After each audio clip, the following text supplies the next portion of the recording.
Hello everyone, I'm Dr. Nasreen. Today's topic is The Dear Departed by Stanley Horton.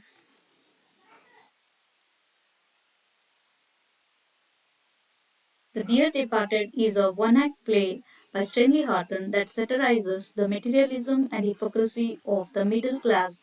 The play's central theme is the decay of moral values and the breakdown of family bonds due to greed and selfishness.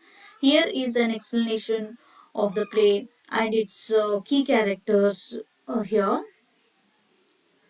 If we talk about the play begins in the home of Mrs. Amelia Slater and her husband Henry. They believe Mrs. Slater's father, Abel Merriweather, has died. Mrs. Slater, a dominant and greedy woman, immediately starts to take her father's belongings, including his slippers and a prized bureau, before her sister, Mrs. Elizabeth Jordan, and her husband Ben arrive. The Jordans soon arrive, and the two sisters begin in a series of bickering and sarcastic comments, each trying to outdo the other in their supposed grief and their claim to their father's possessions. They are more concerned with who gets what than with mourning their dear departed father. The climax of the play occurs when Abel Merriweather, who was only in a drunken stupor, comes downstairs alive and well. He is shocked to find his daughters and their husband in mourning clothes and his belonging being moved. He quickly realizes their true intentions and decides to teach them a lesson. He announces that he is going to change his will and marry a woman named Mrs. John Sherrock, a local widow who he believes will genuinely care for him. This final act of rebellion exposes the sisters' true selfish nature and leaves them with nothing. Here are the characters I could analyze. You can see Abel Merriweather, the dear departed of the title, who is very much alive. He is an old, jovial man who loves a drink and enjoys life. He is portrayed as a victim of his daughter's neglect and greed. His returns from the dead is a brilliant piece of dramatic irony that exposes the hypocrisy of his family.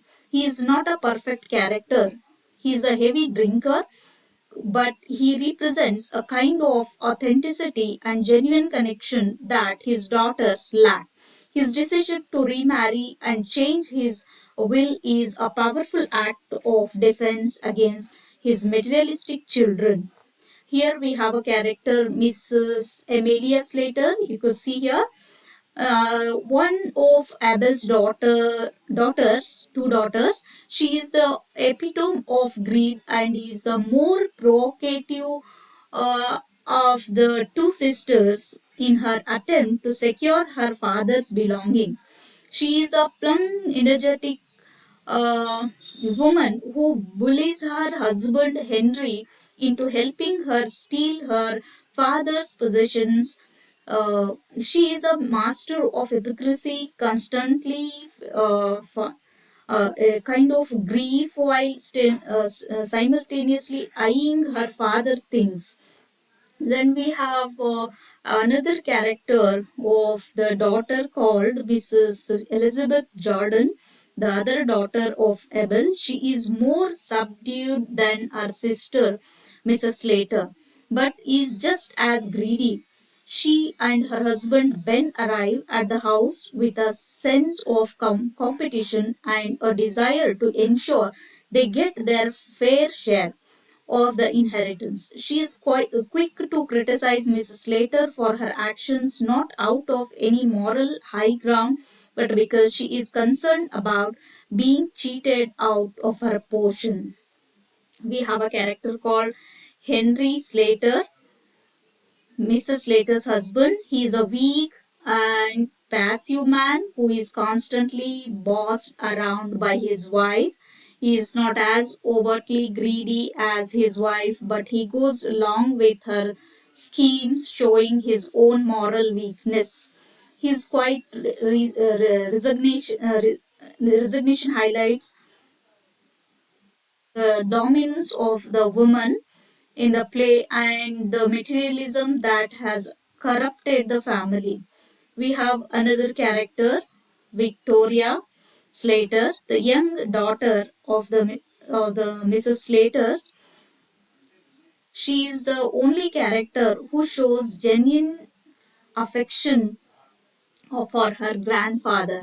She is a foil to the adult character, representing innocence and true filial love. Her confusion and sadness at the adult's behavior highlights that the adult's behavior and the absurdity and moral emptiness of their actions. A thematic concern of the story is a brilliant social satire that uses humor and dramatic irony.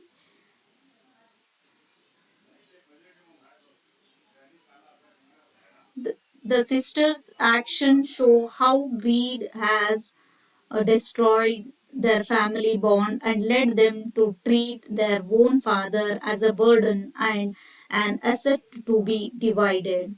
If we find hypocrisy, the play is a study in hypocrisy. The characters pretend to be grieving for their father while actively planning to steal his belonging. The title itself is ironic as the man they call dear is not loved but simply seen as a source of wealth. And we find the breakdown of the family values. The place presents a pessimistic view of the modern family where love and respect have been replaced by selfishness and calculations. The family gathering is not one of the mourning but of bitter competition and accusation. The neglect of the elderly Abel is treated as a burden, and his death is seen as a welcome opportunity. His final act of independence is a powerful statement against this neglect and a reminder that the elderly are not just assets but human beings with their own dignity and agency. We can conclude the play in a way is this Dear Departed is a timeless and relevant play that uses a simple domestic situation to deliver a powerful critique of human nature and the corrosive effects of materialism on family and society. Thank you.